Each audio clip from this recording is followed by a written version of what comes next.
Hello বন্ধুরা, পুরনো caste certificate আর চলবে না। 2025 থেকে পশ্চিমবঙ্গ সরকারের সব কাজের জন্য লাগবে নতুন ডিজিটাল কাস্ট সার্টিফিকেট। কিন্তু অনেকে জানে না কিভাবে পুরনো সার্টিফিকেট দিয়ে নতুন ডিজিটাল সার্টিফিকেট অনলাইনে সার্চ করে বের করতে হয়।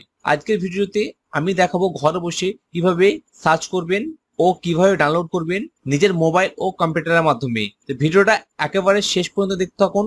তোমরা বাংলা অনলাইন টিপসে নতুন দর্শক হয়ে থাকলে চ্যানেলটি সাবস্ক্রাইব করে রাখবেন এবং পাশে থাকা বেল আইকনটি বাজিয়ে নোটিফিকেশন অপশনটি অন করতে ভুলবেন না। আর ভিডিওটা যদি ভালো লাগে একটা লাইক করতে ভুলবেন না। তো আসুন শুরু করি। সবার প্রথমে আপনারা কাস্ট সার্টিফিকেট www.gov.in অফিসিয়াল ওয়েবসাইটটা ওপেন করে নেবেন। এই অফিসিয়াল ওয়েবসাইটের লিংক আমাদের ডেসক্রিপশন বক্সে পেয়ে যাবেন। সেই লিংকে ক্লিক করে ডাইরেক্ট এই পেজে চলে আসতে পারবেন। এই পেজে আসার পর আপনার সামনে কিন্তু এরকম একটা ইন্টারফেস চলে আসবে। এখানে দেখতে পাচ্ছেন ওবিসি সার্টিফিকেট। আসার পর আপনার সামনে কিন্তু এরকম ইন্টারফেস গুলো চলে আসবে। এখানে আপনি চেক সার্টিফিকেট যেটা অপশনটা আছে সেই চেক সার্টিফিকেট অপশনে আপনি ক্লিক করবেন। তো ক্লিক করলে আপনার সামনে কিন্তু এরকম একটা ইন্টারফেস চলে আসবে। এখানে আপনার নতুন সার্টিফিকেট যদি থাকে সেই নতুন সার্টিফিকেট আপনি এখানে দিয়ে দিবেন সার্টিফিকেট নাম্বারটা। আপনার যদি পুরনো সার্টিফিকেট নাম্বার থাকে তাহলে পুরনো সার্টিফিকেট নাম্বার দিয়ে দিবেন। আপনার ইস্যু যে সালে ইস্যুটা হয়েছে সেই ইস্যু সালটা দিয়ে দিবেন। এখানে কোন জায়গা থেকে ইস্যুটা হয়েছে মানে ইস্যু অথরিটি, সেই ইস্যু অথরিটি সিলেক্ট করে নেবেন।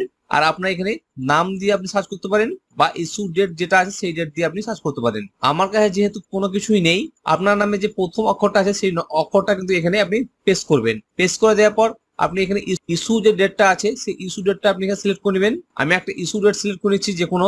তারপরে এখানে সার্চ অপশনে ক্লিক করব।